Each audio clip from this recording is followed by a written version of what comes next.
Bago tayo magpatuloy sa ating bagong aralin, mangyaring balikan muna natin ang nakaraang aralin.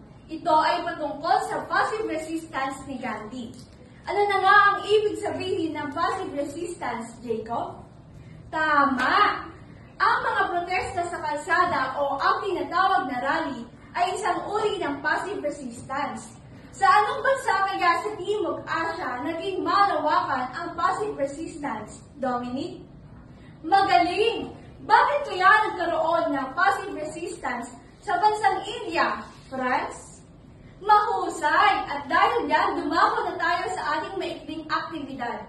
Ito ay pinamanggalang Suri Bansa. Suriin ang mga bansa na nasa kahon kung ito ba ay kabilang sa Triple Entente o Triple Alliance. Naunawaan niyo ba, class? Dahil dyan, nangyaring tumayo ang tatlong mag-aaral na aking tatawagin upang sambitan ito. Number 1, Bergeline. Number 2, Raisa. Number 3, Ivan. Ayan, tama. Mukhang naunawaan niyo na ang ating nakaraang aralin.